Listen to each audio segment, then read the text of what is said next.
जय हिंद दोस्तों, मेरा नाम मनीष सेवटा। मैं आपका दक्षिणा के ई लर्निंग प्लेटफॉर्म पे स्वागत करता हूं। अभी हम फिजिक्स की एक नई ब्रांच पढ़ने वाले हैं, जिस ब्रांच का नाम है इलेक्ट्रोमैग्नेटिज्म। आप इसके पैरेलल में एक और ब्रांच पढ़ रहे हैं जिसे हम ऑप्टिक्स बोलते हैं, और वो आपको सुरेंद्र सर पढ़ा रहे हैं। ये जो इलेक्ट्रोमैग्नेटिज्म की ब्रांच है, ये आपको चार्ज की दुनिया में लेके जाती है। अभी चार्ज क्या होता है, किस तरह का बिहेव करता है, रुका हुआ है तो कैसा है, चल रहा है तो क्या शो करेगा, ये सब चीजें आपको ये वाली ब्रांच दिखाएगी। आप 11th पढ़ चुके हैं, अभी आप 12th की स्टार्टिंग वाले पार्ट में हैं, तो आपको पता होगा अगर आप कोई भी कंपटीशन फाइट कर रहे हैं, आप जेई फाइट कर रहे हैं या फिर नीट फाइट कर रहे हैं, तो आपको पता है कि 11th और जो 12th का परसेंटेज है वो आप 40-60 रहता है। 12th आपके पास 60% के आसपास रहता है, 11th 40% के आसपास रहता है। और एक बात कि 12th में भी जो मेजोरिटी जो चैप्टर्स हैं वो इसी ब्रांच के हैं, दैट इज इलेक्ट्रोमैग्नेटिज्म। इसमें हम इलेक्ट्रोस्टैटिक्स से शुरू करेंगे, ईएमआई तक हम जाएंगे, ईएमआई, एसी, ये सब पार्ट इसी के अंदर आते हैं। तो जो हमारा 12th में जो मेजर टाइम जाएगा वो इसी ब्रांच को पढ़ने में जाएगा। तो आज हम इस ब्रांच का सबसे पहला चैप्टर शुरू कर रहे हैं, जिसका नाम है इलेक्ट्रोस्टैटिक। अच्छा, इलेक्ट्रोस्टैटिक क्या है ना, इलेक्ट्रोस्टैटिक इस ब्रांच का बिल्कुल फंडामेंटल है। जैसे आपने 11th में जब मैकेनिक्स पढ़ना शुरू किया होगा तो आपने काइनेमेटिक्स पढ़ा होगा, एनएलएम पढ़ा होगा, तो आपको एक बात समझ में आई होगी। अगर आपका काइनेमेटिक्स और एनएलएम क्लियर है तभी आप आगे के चैप्टर्स को ढंग से कर सकते हैं, या फिर उसमें कोई भी कंसेप्ट होगा तो आपको बेसिक वहीं से मिलेगा, काइनेमेटिक्स से, एनएलएम से। सिमिलरली अगर आप इलेक्ट्रोमैग्नेटिज्म के आगे ब्रांच पे, आगे की जो ब्रांचेस है, सॉरी इलेक्ट्रोमैग्नेटिज्म के जो आगे की जो चैप्टर्स हैं उस पे अगर आप अच्छी पकड़ बनाना चाहते हैं तो आपको ये चैप्टर बहुत ढंग से पढ़ना होगा। चैप्टर थोड़ा सा लेंथी है, जैसे आपके ऑप्टिक्स थोड़ा लेंथी है, थोड़ा टाइम टेकिंग है, वैसे ये चैप्टर थोड़ा लेंथी है, पर ये चैप्टर इंटरेस्टिंग है, आपको नई नई चीजें दिखाएगा जो आपने कभी नहीं देखी होगी, तो आपको इस चैप्टर में मजा आने वाला है। तो अगर हम इस चैप्टर के अंदर देखें भी ये चैप्टर क्या बता रहा है, तो हम सबसे पहले इसके नाम पे चलते हैं। इसका नाम है आपके पास में इलेक्ट्रोस्टैटिक। तो ये जो इलेक्ट्रो टर्म है ना बच्चों, ये इलेक्ट्रो टर्म किसके वजह से है? इलेक्ट्रो का मतलब हो गया आपके पास चार्ज, मतलब ये चार्ज वर्ड से ये टर्म बना, दैट इज इलेक्ट्रो। और स्टैटिक का मतलब क्या है? स्टैटिक का मतलब है रेस्ट। इसका मतलब क्या कि इलेक्ट्रोस्टैटिक आपको वो बताएगा कि जब आपके पास में चार्ज रेस्ट होगा, जब चार्ज आपके पास में रेस्ट पे होगा, तो उस टाइम पे वो किस तरीके के फील्ड प्रोड्यूस कर रहा है, उस इलेक्ट्रिक फील्ड की वजह से कितने फोर्सेस लग रहे हैं, जब चार्ज रेस्ट पे है उसकी क्या क्या प्रॉपर्टीज है, किस तरीके के फील्ड्स हैं, ये सब आपको इलेक्ट्रोस्टैटिक बताता है। अगर यही चार्ज मूव करना शुरू कर दे आपके पास तो हमारा चैप्टर बदल जाएगा, वो इलेक्ट्रोडायनामिक्स में चला जाएगा, जिसको हम करंट इलेक्ट्रिसिटी भी बोलते हैं। इसका मतलब ये हुआ कि इस चैप्टर में हम जितनी भी बातें पढ़ेंगे वो सब बातें किसके लिए? चार्ज एट रेस्ट पे। अगर चार्ज मूव कर रहा होगा तो वो कुछ अलग अलग चीजें शो कर सकता है, तो वो हम जैसे आपको पहले चेक कर लेना कि चार्ज रुका हुआ है या फिर वो मूव कर रहा है। क्लियर? अच्छा, अब ये चार्ज कर रही है, चार्ज है क्या?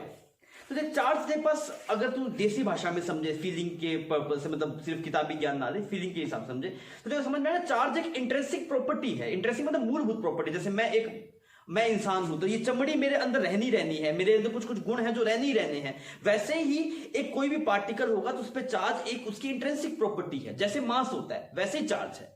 अगर आपके पास में चार्ज होगा तो चार्ज की वजह से कोई इलेक्ट्रिक फील्ड प्रोड्यूस कर सकता है, मैग्नेटिक फील्ड प्रोड्यूस कर सकता है, या फिर दो चार्ज आपस में रिपेल कर सकते हैं, अट्रैक्ट कर सकते हैं, या फिर इलेक्ट्रिक फील्ड पे फोर्स एक्सपीरियंस कर सकते हैं। तो ये सब चीजें तभी आएगी जब उसके पास चार्ज होगा। जैसे मान लीजिए जब मास होता है तो ग्रेविटेशनल फील्ड प्रोड्यूस करता है, मास नहीं होगा तो ग्रेविटेशनल फील्ड प्रोड्यूस नहीं करेगा। अब वो मास क्या? तो मास उसकी एक इंट्रिंसिक प्रॉपर्टी है, वो है ही उसके पास। ऐसी चार्ज एक इंट्रिंसिक प्रॉपर्टी है, अगर उसके पास में होगी तो फील्ड प्रोड्यूस करेगा और फील्ड के कोरस्पोंडिंग आपके पास फोर्स भी लगाएगा।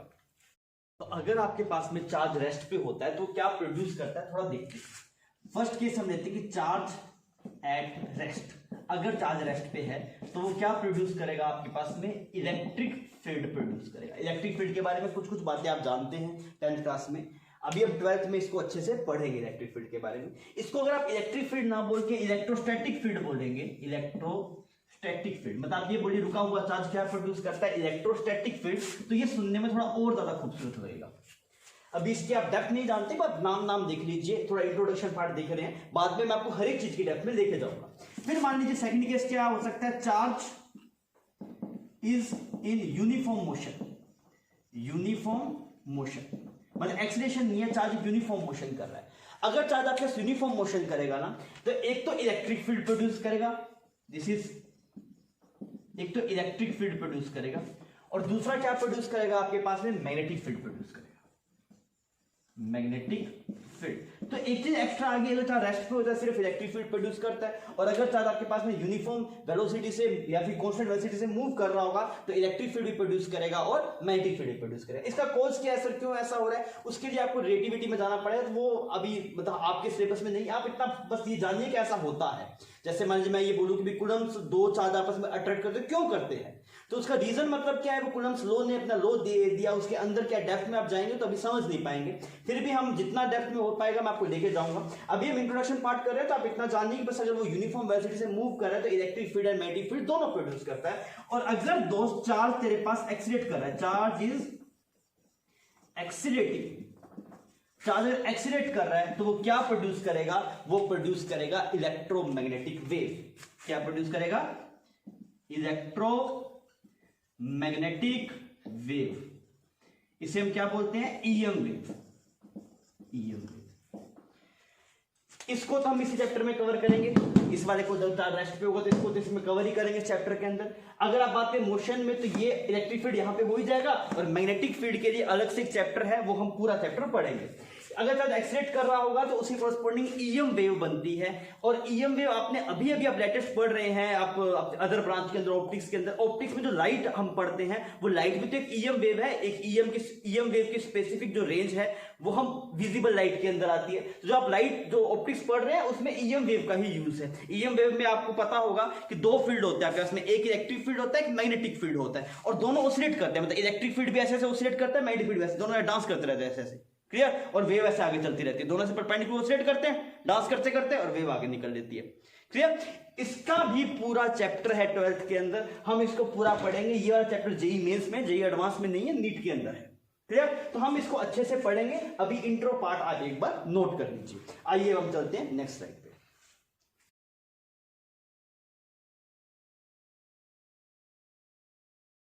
तो अभी हम दोस्तों हम डिस्कस करते हैं कि यार हमने चार्ज देखा है क्या, मतलब जैसे इससे पहले हम 11th में जब पढ़ रहे थे तो पार्टिकल पे फोर्स लगाते थे, फोर्स दिखता था, एक्सेलरेशन भी दिखता था, एसएचएम होता हुआ भी दिखता था। क्या ये चार्ज देखा है क्या, हम थोड़ा इस पर चर्चा करते हैं। देख चार्ज वैसे जैसे मेरे हाथ में यहाँ पे इलेक्ट्रॉन प्रोटॉन सब है, पर मैं देखूंगा तो हाथ का हाथ दिखता है, मुझे इलेक्ट्रॉन प्रोटॉन दिखता नहीं है। इसमें भी चार्ज है पर दिखता नहीं है। तो चार्ज हम अपनी मतलब सिर्फ मतलब अपनी आंखों नहीं देख सकते, आपको कुछ माइक्रोस्कोप वगैरह यूज करना पड़ेगा, वो छोटे लेवल पर जाके दिखे। बस छोटा सा होता है, इतना सा होता है, वो कैसे दिखेगा, नहीं दिखता है।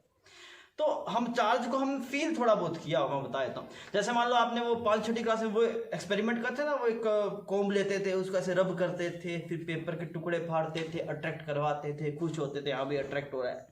तो क्यों अट्रैक्ट होता था, बिकॉज आप कॉम्ब को चार्ज करते थे, फिर वो पेपर को चार्ज की वजह से अट्रैक्ट करता था। तो वहां पे आप चार्ज को फील किया होगा आपने। और जैसे मान लीजिए हम वो सर्दियों के टाइम में स्वेटर वेटर पहनते हैं, जब स्वेटर खोलते हैं तो स्पार्क्स निकलते हैं, वो चिंगारियां निकलती है, ब्लैंकेट ओढ़ते हैं तो चिंगारियां निकलती है। तो वो चिंगारियां निकल रही है आपके पास है, वो किसकी वजह से, चार्ज की वजह से। बिकॉज हो सकता है कि आपने जब स्वेटर पहनी तो कुछ आपकी बॉडी से चार्ज स्वेटर में चला गया, और फिर उसको टाइम मिला न्यूट्रलाइज होने में, तो जैसे चार्ज न्यूट्रल होने की कोशिश करा तो कुछ एनर्जी निकल गई। ऐसी जब बिजली चमकती है, बारिश जिसे थंडर स्टॉर्म बोलते हैं, उसमें आपको दिखाई देती है चिंगारियां निकल रही है, तो वो चार्ज है। चार्ज हमने फील कर सकते हैं, देख नहीं सकते भाई, इलेक्ट्रॉन प्रोटॉन हमें दिखेगा नहीं। तो इसमें अगर आप देखेंगे भी टाइप्स ऑफ चार्जेस में हम थोड़ा चलते हैं, हम देखते हैं भी चार्जेस के कितने टाइप्स हैं। तो आपके दो टाइप्स हैं चार्जेस के, एक पॉजिटिव चार्ज है और एक नेगेटिव चार्ज।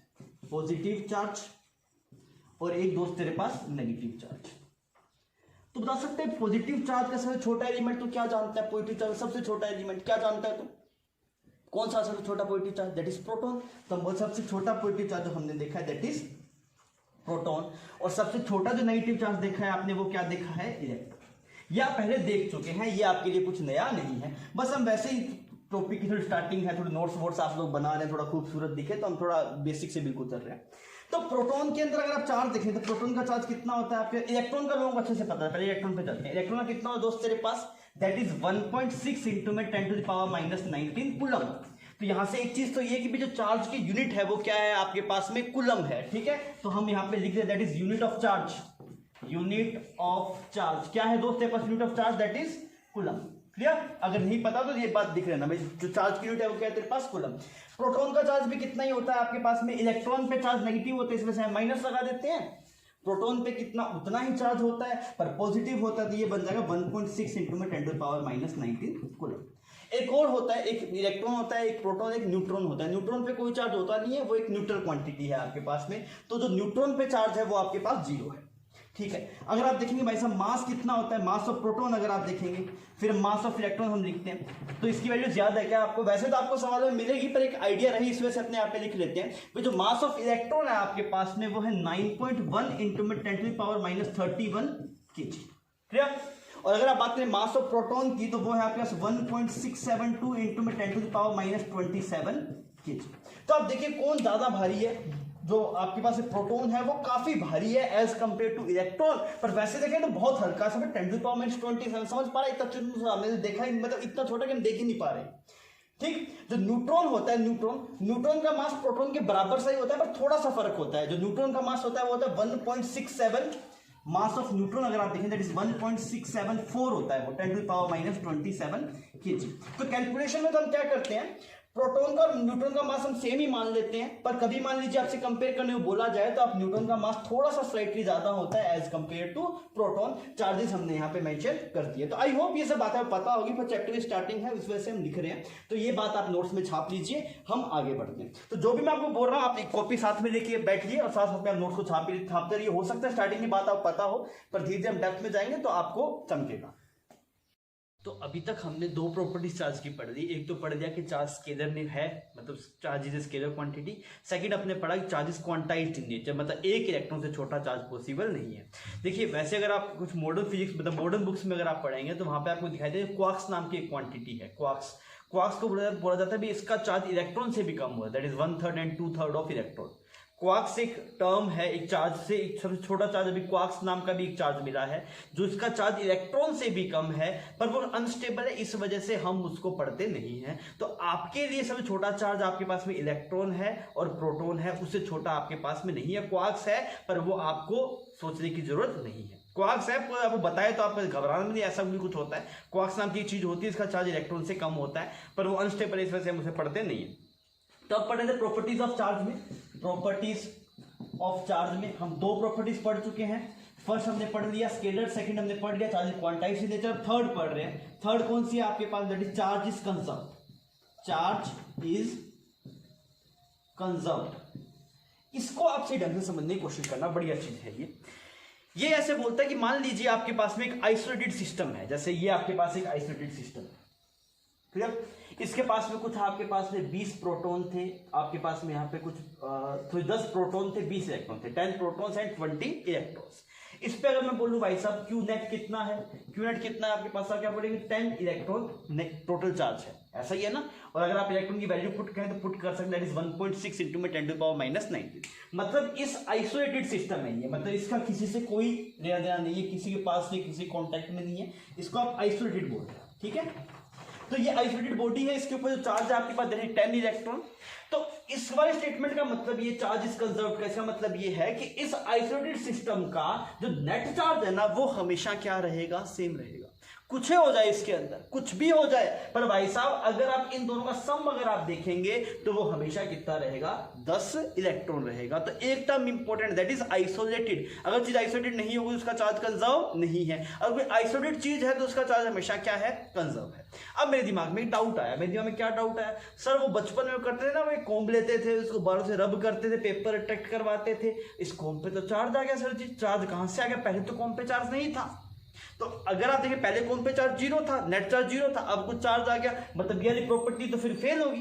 क्या गलती कर रहे हैं हम समझने में, क्या अब की बार कोम्ब आइसोलेटेड सिस्टम में नहीं है। कोम्ब को आप किससे रब कर रहे हैं, हेयर से रब कर रहे हैं ना, तो अब की बार क्या होगा, कोम्ब इससे कॉन्टेक्ट में आ गया। अगर आप देखना चाहते हैं कंजर्वेशन ऑफ चार्ज तो आप ऐसे मानिए अपनी बॉडी को और इस कोम्ब को क्या मान लीजिए, आप एक आइसोलेटेड सिस्टम मान लीजिए, तब आपका रिजल्ट सही आएगा। देखिए आपने इसको रब किया, इस पे मान लो कुछ 5 कूलम चार्ज आ गया, इस पे कितना आ गया, 5 कूलम। जैसे मैं ऐसे मानता हूं ये मैं था और यहाँ पे मेरे पास ऐसे कोम्ब है, ठीक है, ये ऐसे कोम्ब है आपके पास। तो ये भी पहले न्यूट्रल था, इस पे भी क्यू नेट कितना था आपके पास, 0 था, इस पे भी पहले क्यू नेट कितना दोस्त तेरे पास जीरो था। तो इन दोनों का आपने सिस्टम मान लिया, पूरे सिस्टम पे क्यू नेट कितना, जीरो। अगर अब आपने इसको रब किया तो अब कॉम पे कितना चार्ज आ गया, मान लो कुछ 5 कूलम आ गया, तो पक्का इस बंदे पे कितना आ गया होगा, -5 कूलम आ गया होगा, बिकॉज क्यू नेट को आप बदल सकते नहीं है। तो अगर आप इन दोनों का आइसोलेटेड सिस्टम है, ये अर्थ से कनेक्टेड नहीं है तब है, अर्थ से कनेक्टेड होगा तो हो सकता है अर्थ से कुछ चार्ज यहाँ पे आ जाए, फिर आप अर्थ को, इसको और कॉम्ब को आप क्या मानेंगे, एक आइसोलेटेड सिस्टम मानेंगे। मेरी बात समझ में आ रही है? तो ये सिर्फ किसके लिए वैलिड है, आइसोलेटेड सिस्टम के लिए ये बात वैलिड है। अच्छा, एक चीज और मैं स्टेटमेंट बोलता हूं, मैं बोलता हूं कि total charge of universe is constant. ये स्टेटमेंट है, आप बताएं ट्रू और फॉल्स। फिर मैं लिख रहा हूं total positive charge of universe is constant. एक ये स्टेटमेंट है। फिर एक स्टेटमेंट है total negative charge of universe is constant. एक और last statement, total number of charge particle, total number of charge particle in universe is constant. ये भाई साहब 4 स्टेटमेंट लिखे हुए हैं। Total charge of universe is constant, total positive charge of universe is constant, total negative charge of universe is constant, total number of charge particle in universe is constant. ये true false है, तो आप बताइए ये statement true है, false है, true है, false है? एक बार आप इसे सोच लीजिए, इसे आप सोचिए एक बार, आप मुझे बताइए कि कौन सा सही है, इसमें कौन सा गलत है।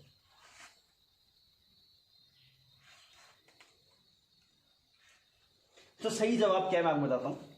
Total charge of universe is constant, ये बात सही है, ये हमें दिखाई दे रहा है, चार्जेस कंजर्व, टोटल चार्ज आपके पास क्या रहता है, कंजर्व। अगर आप बोलो total positive charge of universe is constant, ये बात क्या है, ये सही है गलत है बताइए? टोटल पॉजिटिव चार्ज की बात कर रहे हैं, total positive charge of universe constant रहे ये कोई जरूरी नहीं है। ये आपको थोड़ा झटका लगा होगा भाई साहब, ये क्या हो गया, भी मेरे हिसाब से ट्रू हो रहा था, पर ये क्या है दोस्त, फॉल्स है। यहाँ पे खतरा मेंशन कर रहे हैं, करेंगे इसको। टोटल नेगेटिव चार्ज, ये भी फॉल्स है और ये भी फॉल्स है, एक सही है भाई साहब, बाकी सबके सब फॉल्स है, और ये लोग इसको ट्रू करते हैं। अगर आपने ट्रू किया है मतलब अभी दिक्कत है, हम थोड़ा कंसेप्ट को पढ़ते हैं। ये समझ में आ रहा है, ये किसका, आप देख लीजिए आपका सही है गलत है, आप कमेंट सेक्शन में बताते रहिए सर ये सही आ रहा है गलत आ रहा है।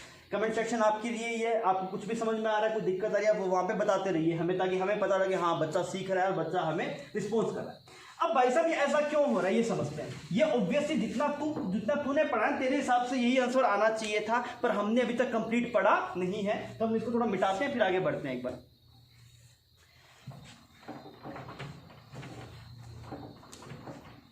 देखिए एक्चुअली क्या है, मॉडर्न फिजिक्स में कुछ कुछ चीजें हैं आपके पास में, अल्फा डीके, बीटा डीके, उसके हिसाब से ये सब चीजें गलत प्रूव हो रही है। आपको दिखाता हूं क्या होता है। एक्चुअली क्या होता है, अगर आप मॉडर्न फिजिक्स में देखेंगे, एक प्रोटॉन टूट सकता है किसके अंदर, न्यूट्रॉन में। प्रोटॉन किसमें टूट सकता है, न्यूट्रॉन में।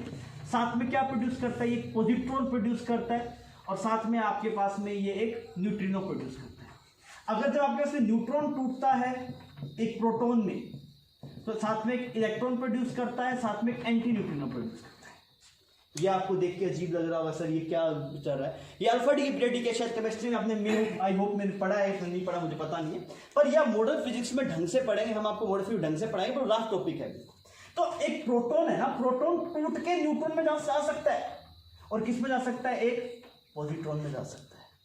मेरी बात समझ में आ रही है। सिमिलरली न्यूट्रॉन टूट के प्रोटॉन में भी जा सकता है, इलेक्ट्रॉन में भी जा सकता है। सर ये पॉजिट्रॉन क्या है, ये पॉजिट्रॉन एंटी पार्टिकल है, किसका, इलेक्ट्रॉन का। ये क्या एंटी पार्टिकल, हमें कोई सुना ही नहीं। एंटी पार्टिकल क्या होता है ना भाई साहब, एंटी पार्टिकल मतलब ये होता है कि जैसे अगर ये एक पार्टिकल और एंटी पार्टिकल जब आपस में मिलते हैं ना, तो वो चीज दोनों डिस्ट्रॉय होकर खत्म हो जाती है, ऐसा होता है। जैसे आपने सुना, मतलब कहानियों में सुनाया करते थे, भगवान शिव जी की तीसरी आंख खुलेगी तो पूरी दुनिया भस्म हो जाएगी, सुना ना आपने।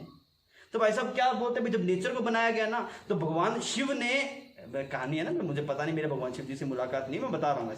ऐसे बोलते हैं कि जब आपके पास भगवान शिव की तीसरी आंख खुलेगी दुनिया भस्म हो जाएगी। क्यों ऐसा होता है, लोग बोलते हैं धरती का एंटी पार्टिकल जो आपके पास में, धरती का एंटी पार्टिकल वो शिव जी की तीसरी आंख है, अगर वो खुल गई तो शिव जी की तीसरी आंख एंटी पार्टिकल, ये अर्थ पार्टिकल दोनों मिलेंगे भस्म हो जाएगी। मेरी बात समझ में आ रही है भाई, इस बात की छोटी नहीं है भाई, शिव जी की तीसरी आंख है कि खुलेगी, शिव जी हैं कि नहीं, उतने उसे पता नहीं, अपने मिले नहीं है उनसे, पर अपने को इतना पता है पार्टिकल एंटी पार्टिकल ये है, ये पॉजिट्रॉन है, ये इलेक्ट्रॉन है। मेरी बात समझ में आ रहा है। इलेक्ट्रॉन का एंटी पार्टिकल क्या है आपके पास, पॉजिट्रॉन। इसमें क्या होता है, सब चीजें सेम होती है, बस इनका जो चार्ज होता है वो, जैसे इस पे इलेक्ट्रॉन पे नेगेटिव चार्ज होता है तो पॉजिट्रॉन पे उतना ही चार्ज होता है पर पॉजिटिव होता है। क्लियर? तो इलेक्ट्रॉन का चार्ज कितना आपके पास -1.6 × 10⁻⁻19, इसका चार्ज कितना है 1.6 × 10⁻⁻19, इसका प्लस इसका माइनस कूलम। हम क्या समझ रहे हैं, अभी तक ये चीज आपके लिए नहीं है, बस आप इतना समझ लीजिए प्रोटॉन टूट के किस में जा सकता है, आपके पास में पॉजिट्रॉन में जा सकता है और न्यूट्रॉन में जा सकता है, न्यूट्रॉन टूट के प्रोटॉन और इसमें जा सकता है। क्लियर? इसका मतलब क्या है, अब सुनना मेरी बात, एक ही न्यूट्रॉन था, इस पे चार्ज कितना था दोस्त 0, चार्ज कितना था इस पे 0। अब इससे ये दोनों बन गए, तो यहाँ पे एक पॉजिटिव चार्ज का पार्टिकल आ गया और यहाँ पे एक नेगेटिव चार्ज का पार्टिकल आ गया, नेट चार्ज उतना ही है, कितना 0। अगर आप इसको एक सिस्टम मान रहे हैं, सिर्फ इतने से कोई एक सिस्टम मान रहे हैं, तो इसमें इस बारे में देख, टोटल चार्ज इसका जो था, मान लीजिए सिर्फ इसको सिस्टम है, total charge of system is constant, सही बात, पहले भी 0 था, न्यूट्रॉन का 0, अब प्रोटॉन और इलेक्ट्रॉन दोनों मिले, अब ये पॉजिटिव है ये नेगेटिव है, नेट वापस 0। पर अगर तो बोले टोटल पॉजिटिव चार्ज कांस्टेंट, तो देख पहले पॉजिटिव चार्ज था ही नहीं, पहले न्यूट्रल था, अब भाई साहब एक पॉजिटिव चार्ज आ गया और साथ में एक नेगेटिव चार्ज भी आ गया, तो पॉजिटिव चार्ज भी बढ़ गया, नेगेटिव चार्ज भी बढ़ गया, पर दोनों में सम बढ़ा नहीं। Is it clear? तो टोटल पॉजिटिव चार्ज चेंज हो सकता है, हाँ बिल्कुल हो सकता है। ऐसा हो सकता है भी यूनिवर्स के अंदर न्यूट्रॉन टूट के प्रोटॉन में जा रहा हो और आपके साथ में आपके प्रोटॉन के साथ में इलेक्ट्रॉन में जा रहा हो, तो क्या पॉजिटिव चार्ज अकाउंट ही बढ़ गया, नेगेटिव चार्ज अकाउंट भी बढ़ गया। पर भाई साहब इन दोनों का नेट चार्ज अगर आप देखें तो पहले भी 0 था और अब भी कितना है 0। सिमिलरली नेगेटिव चार्ज ही बढ़ सकता है। मेरी बात समझ रही है आपको? अगर आप देखें total number of charge particle in universe, पहले ये वाला पार्टिकल चार्ज पार्टिकल में नहीं था, ये न्यूट्रॉन था, पर अब भाई साहब इलेक्ट्रॉन और प्रोटॉन में टूट गया, तो यहाँ पे पहले चार्ज पार्टिकल 0 थे, अब यहाँ पे कितने बन गए 2 बन गए। मेरी बात समझ में आ रही है? तो total number of charge particle भी बदल सकते हैं, total number of negative charge भी बदल सकता है, total number of positive charge भी बदल सकता है, पर दोस्त क्या नहीं बदल सकता, टोटल चार्ज को तू बदल सकता नहीं है। तो अगर हम इसका स्टेटमेंट बोले, मैं आपको स्टेटमेंट बता रहा हूं, आप कॉपी में नोट कर लीजिए स्टेटमेंट को, उसके बाद में आप ये छाप लेना, ये तो सब कहानी सी थोड़ी। क्लियर? ये आप इसके कोरस्पॉन्डिंग आप लिख लेना, यहाँ पे beta decay, beta negative decay इसको बोलते हैं, इसमें पॉजिट्रॉन निकलता है, इसको बोलते हैं दोस्त बीटा पॉजिटिव डीके। इसको क्या बोलते हैं दोस्त? Beta positive, because positive charge निकल रहा है, ठीक। इसको बोलते हैं बीटा नेगेटिव डीके। अरे मेरी बात समझ में आ रही है? तो इसको हम ऐसा नहीं सर ये हमें आधा अधूरा समझ में आया, ये क्या है, ये जो आपके पास एंटी न्यूट्रिनो न्यूट्रिनो है, ये एनर्जी है, ये क्या है आपके पास एनर्जी है। अभी हमें इस पे पीएचडी नहीं करनी है, इस पे पीएचडी करने का टाइम आएगा, कब आएगा, जब हम मॉडर्न फिजिक्स पढ़ेंगे। अभी सिर्फ मैं ये समझाना चाह रहा था आपको कि हो सकता है कि चार्जलेस पार्टिकल से भी चार्ज के पार्टिकल बन जाए। क्लियर? तो आप सबसे पहले डेफिनेशन लिखिए, मैं वो डेफिनेशन लिखा रहा हूं, मतलब किसके कोरस्पॉन्डिंग चार्ज कंजर्व में क्या लिखना है आप लिखिए उसमें, the charge of an isolated system, the charge of an isolated system is conserved, comma, it is possible to create or destroy charge, but it is not possible to change net charge। ठीक, ये आपको नीचे लिखा हुआ दिखाई भी दे जाएगा आपको अभी, तो आप यहां से इसको छाप लीजिए इस बात को। तो मैं मुद्दा वापस रिपीट कर रहा हूं, हम क्या नहीं कर सकते, नेट चार्ज को हम बदल सकते नहीं है, पॉजिटिव चार्ज बदल सकते हैं, नेट पॉजिटिव चार्ज बदला जा सकता है, नेट नेगेटिव बदला जा सकता है, पर नेट चार्ज को बदला जा सकता नहीं है, चार्ज पार्टिकल को बदला जा सकता है। क्लियर? तो ये आपके पास में हमने थर्ड प्रॉपर्टी। फोर्थ प्रॉपर्टी आप एक ऐसे आप लिख सकते हैं, हम आगे बढ़ते चलिए। फोर्थ प्रॉपर्टीज ये बोलता है कि अगर आपके पास में चार्ज होगा ना तो मास भी होगा, मतलब बिना मास के चार्ज संभव नहीं है। मेरी बात समझ में आ गई? चार्ज अगर होगा तो मास साथ में आएगा ही आएगा, मतलब अगर चार्ज है तो मास साथ में आएगा ही आएगा। मतलब अगर चार्ज, जैसे मान लीजिए मैं एक सिंपल बात बताता हूं कि मान लीजिए बॉडी है, क्लियर, इस बॉडी का मास अभी कुछ आपके पास बहुत ही माइन्यूट वेट मेजर करने की मशीन है, इसका वेट आपके पास में आया कुछ 1.00000001 kg, इतना, मतलब बहुत दूर तक जीरो, इतनी दूर तक जीरो हम गिने नहीं पा रहे, इतना माइन्यूट हमारे पास वेइंग मशीन है। इसमें भाई साहब अगर आपने 5 कूलम चार्ज दिया, किसको, इस बॉडी को अगर आपने 5 कूलम चार्ज दिया, तो भाई साहब अगर चार्ज आया है, जैसे मान लो कुछ -5 कूलम चार्ज दिया, इसका मतलब क्या हुआ, इस पे इलेक्ट्रॉन्स दिए हैं आपने, अगर भाई साहब इस पे कुछ चार्ज आया है तो इसका मास पक्का बदलेगा, या तो अगर नेगेटिव चार्ज आया मतलब इलेक्ट्रॉन्स आए हैं ना, अगर आपके इलेक्ट्रॉन्स आएंगे तो इसका मास क्या हो जाएगा, this mass will be greater than, इसको कुछ एम नोट बोल देते हैं, M naught when charge is added, when charge is added. तो आप अपनी भाषा में कॉपी में ये बात छाप लीजिए कि अगर आपके पास में चार्ज है तो चार्ज बिना मास के नहीं आएगा, या तो आपने चार्ज किसी लिया है तो कुछ मास कम होगा, चार्ज दिया है तो कुछ मास आपके पास आएगा, मतलब अगर चार्ज है तो वो बिना मास के चार्ज आ सकता नहीं है। क्लियर? ये वाली आपकी फोर्थ प्रॉपर्टी होगी, charge can't exist without mass. ये बात लिख लीजिएगा, फोर्थ प्रॉपर्टी दैट इज क्या, charge can not exist without mass. और मेरी बात सुनिए, हर एक चीज हम ऐसे नहीं हर एक चीज अपने बोल बोल के लिखेंगे, आपको कुछ बात अपनी भाषा में समझ में आ रही तो वो आप लिखिए, जो बात आपकी कॉपी में आपकी भाषा में रहेगी वो आपको सबसे जल्दी चमकेगी। मेरी लिखाई हुई बात आपको इतने ढंग से चमके ना चमके, पर अगर आपने कोई अपनी बात अपनी भाषा में लिखी है तो आपको बहुत बढ़िया ढंग से चमकेगी। तो आप साथ साथ में नोट छापते रहिए। तो ये आपका चौथी प्रॉपर्टी होगी, इस हिसाब से हम प्रॉपर्टी खत्म करें। और छोटी प्रॉपर्टी बहुत हो सकती है, दो पॉजिटिव चार्ज आपस में रिपेल करेंगे, एक पॉजिटिव एक नेगेटिव अट्रैक्ट करेगा, वो सब नहीं है।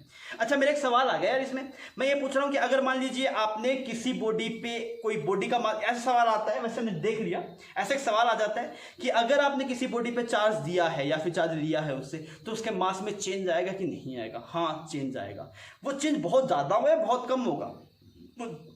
तू बता भाई, एक प्रोटॉन का इलेक्ट्रॉन का मास कितना है? बहुत ज्यादा है, बहुत कम है? बहुत कम है। किसके ऑर्डर का है? प्रोटॉन का था 10⁻⁻27 के ऑर्डर का, और इलेक्ट्रॉन का था 10⁻31 के ऑर्डर का, 10⁻31 kg। समझ पा रहा है कितना छोटा सा? अगर कुछ उसको 10-20 इलेक्ट्रॉन दे देगा तो कोई मास में फर्क खास नहीं पड़े, बहुत ही माइन्यूट सा पड़ेगा, और एक सिंपल वेइंग मशीन उसे मेजर कर सकता नहीं है। तो अगर कोई पूछे सर चार्ज देने से या फिर चार्ज लेने से मास में फर्क पड़ता है, मैंने कहा हाँ फर्क पड़ता है, पर वो फर्क बहुत ही कम होता है, एक जनरल वेइंग मशीन उसे मेजर कर सकती नहीं है। ठीक है, अभी हम बात करेंगे, मान लीजिए आपको कोई बोला जाए कि एक बॉडी है वो न्यूट्रल है, आपको बोला जाए एक बॉडी है that is neutral, neutral body. इस न्यूट्रल बॉडी का क्या मतलब है? अगर मैं बोलूं तो बॉडी न्यूट्रल है मतलब उस पर प्रोटॉन्स या फिर पॉजिटिव चार्ज नहीं है, ये बोला जा सकता है क्या? या फिर ऐसे बोल सकते हैं कि अगर कोई बॉडी न्यूट्रल है तो उस पर इलेक्ट्रॉन्स ही नहीं है, या फिर ये बोला जाएगा कि उसमें प्रोटॉन्स भी है इलेक्ट्रॉन्स भी है, पर उस पर जो नेट चार्ज है, मतलब जितना नंबर ऑफ प्रोटॉन्स है उतनी नंबर ऑफ क्या है, न्यूट्रॉन है। तो क्या कौन सी बात बोलनी सही है? जो लास्ट वाली बात थी वो क्या है आपके पास सही है। अगर मान लीजिए ये बॉडी आपके पास में कोई मेरे बोला हर एक चीज में देख प्रोटॉन्स और न्यूट्रॉन्स है, ये बोर्ड है इसमें प्रोटॉन न्यूट्रॉन्स है, मेरा हाथ है इस पे भी चार्ज है, इसमें भी चार्ज है, चार्ज सब में होता है आपके पास। तो अगर मतलब मोस्टली सब चीजों में चार्ज होता है, पर कोई चीज न्यूट्रल होती है, इसका मतलब क्या है कि भाई साहब अगर कोई चीज न्यूट्रल है तो उसके जितने नंबर ऑफ पॉजिटिव चार्ज के पार्टिकल है उतने ही नंबर ऑफ नेगेटिव चार्ज के पार्टिकल है, बिकॉज विदाउट एटम तो कोई पॉसिबल ही नहीं है कोई चीज, और एटम होगा तो उसके अंदर पॉजिटिव चार्ज होगा, सिमिलरली इलेक्ट्रॉन बाहर रिवॉल्व कर रहे होंगे। तो हर एक चीज पॉजिटिव नेगेटिव चार्ज होता है, पर हम ऐसे नहीं बोलते, हम बोलते हैं बॉडी चार्ज है, इसका मतलब बोलते हैं इस पर कुछ नेट चार्ज कुछ है। तो अगर बोले ये बॉडी चार्ज, इसका मतलब क्या, चार्ज मतलब नेट चार्ज कुछ है। मेरी बात समझ में आ रही है? अगर आप इसे बोलेंगे इसमें 10 प्रोटॉन है और 10 इलेक्ट्रॉन है, तो ये बॉडी कैसी काउंट हो जाएगी दोस्त तेरे पास? This will be counted as neutral body. Clear? इसका न्यूट्रल बॉडी का मतलब बिल्कुल नहीं है कि सिर्फ पॉजिटिव चार्ज नहीं है नेगेटिव नहीं है, दोनों ही है, पर दोनों का काउंट क्या है आपके पास बराबर है। अगर इसमें ऐसा हो जाए, ये वाली न्यूट्रल बॉडी होगी 10-10 में, अगर ये ऐसा हो जाए आपके पास में 8 प्रोटॉन और 10 इलेक्ट्रॉन, तो दोस्त इस पे कितना चार्ज है तेरे पास? 2 इलेक्ट्रॉन का चार्ज है, 2 इलेक्ट्रॉन का नेट चार्ज तेरे पास है। अगर मैं ऐसे बोलूं तेरे पास इसके पास में 10 प्रोटॉन हो जाए 8 इलेक्ट्रॉन हो जाए, तो इस पे कितना चार्ज है दोस्त? 2 प्रोटॉन का चार्ज है। Is it clear? अब मैं एक चीज समझाता हूं, जैसे हम बोलते हैं ना कि हमने इसमें पॉजिटिव चार्ज दिया नेगेटिव चार्ज दिया, इसमें थोड़ी सी एक दिक्कत है, वो दिक्कत समझ। जैसे तेरे पास यहाँ पे एक बॉडी थी वो न्यूट्रल थी, इनिशियली न्यूट्रल थी तो पहले कितने थे वो मैटर नहीं करता, न्यूट्रल है मान लिया न्यूट्रल है। आपने बोला इसके ऊपर कुछ 50 इलेक्ट्रॉन का चार्ज आया, 50 इलेक्ट्रॉन मतलब नेगेटिव चार्ज आया पॉजिटिव चार्ज आया, नेगेटिव चार्ज आया। मान लेते तो ऐसे समझते हैं, हमने इस पे कुछ -5 कूलम चार्ज है, अब इस पे पहले न्यूट्रल था अब -5 कूलम है, इसका मतलब क्या है, आपने -5 कूलम चार्ज के कोरस्पोंडिंग आपने इसको क्या दिया है, इलेक्ट्रॉन्स दिए मतलब -5 कैसे बनाया आपने, इसको इलेक्ट्रॉन दिए जिसपे -5 बन गया। अगर मान लो यही बात ऐसा होता कि एक न्यूट्रल बॉडी थी, इस पे पहले अब -5 दिया, अब क्या है इसको इसे +5 कूलम चार्ज आया, इसके ऊपर कितना आ गया +5 कूलम। तो ऐसा नहीं होता कि हम प्रोटॉन्स देते हैं, प्रोटॉन्स दे पाना संभव नहीं है। तो मूव एक्चुअली जो करता है मतलब हमने इलेक्ट्रॉन्स निकालते हैं या फिर इलेक्ट्रॉन्स देते हैं, यही काम करते हैं। हम ऐसा नहीं करते वैसे हम प्रोटॉन्स दे रहे हैं, ये बहुत ही रियलिस्टिक केस में होगा अगर मेंशन है तो।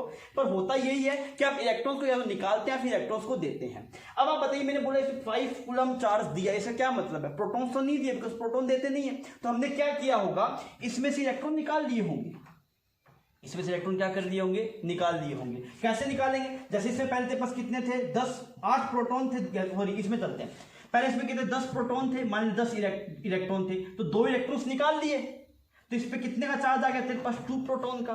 तो अगर आप इसमें +5 कूलम चार्ज कब आएगा दोस्त, जब आप इसमें 5 कूलम चार्ज के कोरस्पोंडिंग इलेक्ट्रॉन्स को निकाल ले, कहां से, बॉडी से। मेरी बात समझ में आ रही है। अगर आपने बॉडी पे -5 कूलम चार्ज देना है, इसका मतलब क्या है, -5 कूलम चार्ज के कोरस्पोंडिंग जितने इलेक्ट्रॉन्स हैं उतना आप इलेक्ट्रॉन्स को लाके दे दो, तो इसमें -5 कूलम चार्ज आ जाएगा।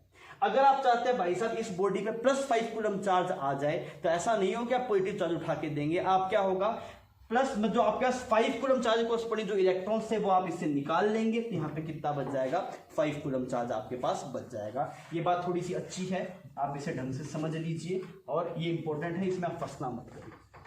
मैं आपको एक एग्जांपल समझा थोड़ा सा शायद क्लियर हो जाए। आप ऐसे मानिए आपका 10 कूलम पॉजिटिव चार्ज था, 10 कूलम नेगेटिव चार्ज था, क्लियर। 10 कूलम के कोरस्पोंडिंग प्रोटॉन्स से और 10 कूलम के कोरस्पोंडिंग इलेक्ट्रॉन्स से। मुझे पता है 10 कूलम बहुत बड़ी क्वांटिटी है, पर हमारा क्या जा रहा है, बोर्ड पे लिखना तो हमने लिख दिया, क्लियर। पर एक्चुअली माइक्रोकूलम पिकोकूलम प्रैक्टिकल लाइफ में बोलना ठीक रहता है। अब आपको बोला कि ये अभी कैसी है, तो आप बोलेंगे न्यूट्रल है। मैंने बोला नहीं, मुझे इसके ऊपर कितना चार्ज चाहिए, इसके ऊपर मुझे कुछ आपको बोला गया 5 कूलम चार्ज चाहिए, +5 कूलम चार्ज रिक्वायर्ड है। क्यों नेट इतना करना है, तो क्या किया जाए तू बता। +5 कूलम रिक्वायर्ड है तो क्या किया जाए, इसमें से क्या निकाल ले, क्या क्या करना पड़ेगा तू बता। मैं क्या बोलूंगा, 5 कूलम नेगेटिव चार्ज क्या करो, निकाल लो। इससे 5 कूलम नेगेटिव चार्ज निकाल लो।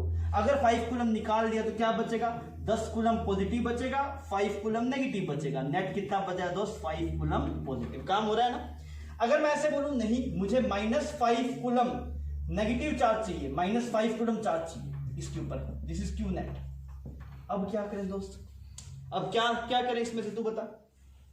अब ऐसा करें क्या भाई साहब, इसमें से 5 कूलम पॉजिटिव चार्ज निकाल लें। पॉजिटिव चार्ज निकालना आसान है कि प्रोटॉन्स आप निकाल सकते नहीं है, प्रोटॉन्स का है न्यूक्लियस में है प्रोटॉन्स, इलेक्ट्रॉन्स रिवॉल्व कर रहे हैं, इलेक्ट्रॉन को निकाल पाना आसान है, पर भाई साहब प्रोटॉन्स को निकाल पाना संभव नहीं है। आपको उसके प्रोटॉन को ब्रेक कर, मतलब न्यूक्लियस को ब्रेक करना पड़ेगा, उसमें बहुत एनर्जी रिक्वायर्ड होती है। तो अगर आपको बोले इसमें -5 कूलम चार्ज चाहिए तो क्या करना पड़ेगा बता। तो मैं क्या बोलूंगा, इसको आप -5 कूलम चार्ज के कोरस्पोंडिंग जो इलेक्ट्रॉन है, -5 कूलम चार्ज के कोरस्पोंडिंग इलेक्ट्रॉन्स क्या क्या करो, दे दो। अगर आप हिंदी में अनकंफर्टेबल है तो वैसे इंग्लिश फॉर्म में लिख लेते हैं इसको, इससे क्या डायरेक्ट बात चमक जाती है हमें, क्लियर। तो आप इसे क्या कीजिए, give -5 coulomb charge to this body, तो ये बात बन जाएगी। मेरी बात समझ में आ रही है। प्रोटॉन्स को आप इधर उधर नहीं कर सकते, जो भी करना है आपको इलेक्ट्रॉन्स के साथ ही करना है। अब हम इसके बाद में नेक्स्ट पढ़ेंगे, that is method of charge. हमने क्या किया, इलेक्ट्रोस्टैटिक के अंदर जो सबस्टांस था ना, उसको 3 हिस्से में हमने डिवाइड कर रखा है। किस किस में, that is conductor, insulator and semiconductor. आपने वैसे इनके बारे में बेसिक आइडिया आपको होगा, फिर भी अपने चैप्टर स्टार्ट कर रहे बेसिक से जाने के लिए एक बार इन्हें देख लेते हैं। तो हमने बोला, हमने सबस्टांस को 3 पार्ट में डिवाइड कर दिया। कौन कौन से थे वो पार्ट, पहला क्या है आपके पास, कंडक्टर। सेकेंड वन जिसे आप नॉन कंडक्टरी बोल सकते हैं, फिर इंसुलेटरी बोल सकते हैं, इंसुलेटर बोल सकते हैं, और चाहे तो आप इसे नॉन कंडक्टरी बोल सकते हैं, 2 नाम है इसके, clear. And third one that is new for you, that is named as semiconductor. अब समझते हैं सर इसमें क्या क्या है। कंडक्टर के बारे में आप जानते होंगे कंडक्टर क्या होता है। कंडक्टर के पास में आपके पास बहुत सारे फ्री इलेक्ट्रॉन्स होते हैं, आपको जितने इलेक्ट्रॉन चाहिए उतने इलेक्ट्रॉन प्रोवाइड कर देगा, उसके पास में कोई इलेक्ट्रॉन फ्री इलेक्ट्रॉन की कमी नहीं है। तो यहाँ पे हम क्या लिखते हैं, in conductors electrons, this is electrons are free to move, are free to move. अच्छा एग्जांपल बता सकते हैं मुझे कंडक्टर के कौन कौन से एग्जांपल हैं? बहुत सारी देखते हैं तारों के अंदर जो वायर्स है, वायर्स के अंदर क्या रहता है आपके पास, कॉपर की वायर रहती है, तो कॉपर आपके पास में कंडक्टर है। आयरन आपके पास में कंडक्टर है, और अगर आप देखेंगे सिल्वर आपके पास में कंडक्टर है।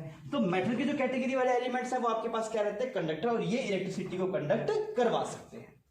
अगर आप बात देखिए इससे बाद 10वीं क्लास में शायद ये बोलते हैं कंडक्टर वो है जिससे आप इलेक्ट्रिसिटी को कनेक्ट करा सकते हैं, ये बात भी है। थोड़ा और बेसिक में चले जाएंगे तो आपको समझ में आएगा, जिसके पास आपके पास फ्री इलेक्ट्रॉन्स हो, जो इलेक्ट्रॉन्स को फ्री रखे ताकि वो इलेक्ट्रिसिटी कंडक्ट करा सके, वो कंडक्टर कैटेगरी में है।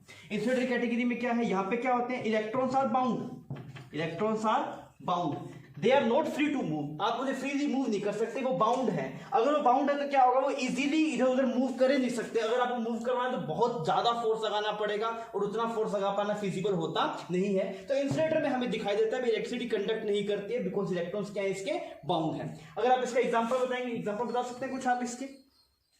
एक तो रबड़ होगा इसका एग्जांपल, वो सब चीजें जो इलेक्ट्रिसिटी कंडक्ट नहीं करवाती वो सब इंसुलेटर में है। रबड़ आपके पास में है, और क्या है, वुड है, ऐसे बहुत सारे एग्जांपल हो सकते हैं। मतलब ये 10वीं 9वीं 10वीं क्लास के हिसाब से हमें जरूरत नहीं है इसकी ज्यादा, तो हम बस समझ लेते हैं क्या चीज है। अब आते हैं सेमीकंडक्टर पे, ये हमारे लिए नया है। सेमीकंडक्टर, सेमी मतलब होता है मतलब कुछ पार्ट ऑफ कंडक्टर, मतलब ये ना ही परफेक्टली इंसुलेटर है ना ही ये परफेक्टली कंडक्टर जैसा है, ये दोनों के बीच का है, मतलब ये इंटरमीडिएट स्टेट है कंडक्टर और इंसुलेटर के बीच की। इसके पास क्या है ना, इसके पास में जैसे कंडक्टर के पास बहुत सारे फ्री इलेक्ट्रॉन्स होते हैं, इसके पास बिल्कुल नहीं होते। इसके पास क्या है ना, इसके पास बहुत सारे भी नहीं होते और जीरो भी नहीं होते, उसके बीच का है, मतलब कुछ इलेक्ट्रॉन्स इसके पास फ्री होते हैं सेमीकंडक्टर के पास में। सेमीकंडक्टर एक ऐसी चीज है, वो टेम्परेचर के साथ में अपना नंबर ऑफ फ्री इलेक्ट्रॉन्स का काउंट चेंज करता है। जैसे मान लीजिए एक स्पेसिफिक टेम्परेचर पे लेट अज्यूम कुछ 1000 इलेक्ट्रॉन्स फ्री थे, वैसे समझने के लिए किसी टेम्परेचर पे कितने थे, 1000 इलेक्ट्रॉन। अगर आप टेम्परेचर बढ़ा देंगे तो कुछ 51,500 फ्री हो जाएंगे, फिर और टेम्परेचर बढ़ा देंगे 2000 हो जाएंगे। तो इसकी क्या है, अगर आप इसमें टेम्परेचर बढ़ाएंगे तो ये कंडक्टर की तरफ मूव करना शुरू करेगा, इसमें जो फ्री इलेक्ट्रॉन का काउंट क्या हो जाएगा, बढ़ना शुरू हो जाएगा। अगर आप टेम्परेचर को घटाएंगे, अगर आप टेम्परेचर को डिक्रीज करेंगे तो टेम्परेचर को डिक्रीज करने से क्या होगा, फ्री इलेक्ट्रॉन का काउंट कम होगा, फिर इंसुलेटर की तरफ मूव करना शुरू कर देगा। Is it clear? तो हम सेमीकंडक्टर में क्या बोलते हैं, इस in between conductor and insulator, दोनों के बीच की चीज है ये, कंडक्टर और इंसुलेटर के बीच की चीज। अगर आप टेम्परेचर को इंक्रीज करेंगे, अगर आप टेम्परेचर को इंक्रीज करेंगे तो किसकी तरफ मूव करेगा, ट्रेंड्स टुवर्ड्स कंडक्टर। मैं सिंपल पे एग्जैक्टली कंडक्टर जितने इलेक्ट्रॉन फ्री हो जाएंगे, पर ज्यादा इलेक्ट्रॉन्स फ्री होने शुरू हो जाएंगे। अगर आप टेम्परेचर घटाएंगे तो ये उसमें फ्री इलेक्ट्रॉन्स का काउंट क्या हो जाएगा, कम हो जाएगा। अगर आप बात करें परफेक्ट एब्सोल्यूट जीरो टेम्परेचर पे, जिसको आप 0 केल्विन बोलते हैं, अगर आप 0 केल्विन पे बात करेंगे तो किसकी तरह बिहेव करेगा, इंसुलेटर की तरह बिहेव करेगा। सर ये सेमीकंडक्टर के बारे में और बढ़िया जानना चाहते हैं तो अगर आप जानना चाहते हैं थोड़ा पेशेंस रखिए। 12th के अंदर हमारे पास एक टॉपिक है, एक पूरा चैप्टर है, उसका नाम है सेमीकंडक्टर, जो सिर्फ जेई मेंस में है, जेई एडवांस में नहीं है, नीट में भी है वो। तो हम उसके अंदर सेमीकंडक्टर को अच्छे से पढ़ेंगे। अभी बस आप इतना जान लीजिए कि सेमीकंडक्टर के नंबर ऑफ फ्री इलेक्ट्रॉन्स बदलते रहते हैं, किस साथ में, टेम्परेचर के साथ में, और उसके पास बहुत ज्यादा नहीं होते, वो इंटरमीडिएट है दोनों का। क्लियर दोस्तों? अभी हम बात कर रहे हैं कि मेथड ऑफ चार्जिंग क्या क्या है। जैसे मान लीजिए मैं आपको बोलते हैं ना, इलेक्ट्रिसिटी के सवाल में आपको कैसे सवाल देखने को मिलेंगे भी, एक बॉडी है उस पर चार्ज कुछ 5 कूलम है, दूसरी बॉडी है इस पर चार्ज कुछ 10 कूलम है। तो ऐसा हम कैसे चार्ज लेके आएंगे? जैसे मान लीजिए मुझे कोई बोले इस मार्कर के ऊपर चार्ज लेके आओ, तो मैं कैसे चार्ज लेके आऊंगा, मुझे पता तो होना चाहिए, तब ना हम एक्सपेरिमेंट करके निकाल सकते हैं इतना फोर्स इतना फोर्स। तो हम चार्ज की तो बार बार बात करेंगे, यहाँ पे इतना चार्ज दिया, यहाँ पे इतना चार्ज दिया, पर चार्ज दिया कैसे जाता है ये जानना जरूरी है। तो हम आए हैं मेथड ऑफ चार्जिंग के ऊपर। तो मेथड ऑफ चार्जिंग में आपके पास 3 मेथड है, तीनों मेथड इंटरेस्टिंग है। हम बात करते हैं पहला जो मेथड है आपके पास में, उसका नाम है आपके पास conduction method, this is named as conduction method. Second method है दोस्त, उसका नाम है तेरे पास क्या, फ्रिक्शन मेथड। क्या नाम है उसका, फ्रिक्शन। और थर्ड वाला है दैट इज मोस्ट इंटरेस्टिंग, उसको बोलते हैं इंडक्शन।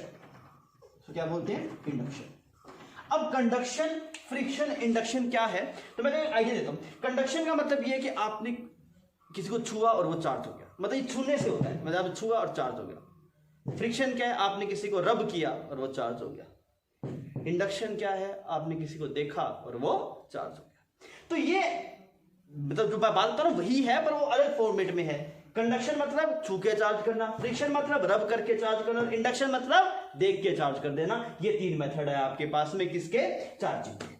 तो आप सबसे पहले शुरुआत करते हैं हमारे पहले method, that is conduction method. तो हमने लिखा यहां पे, हम कंडक्शन मेथड पढ़ रहे हैं सबसे पहले।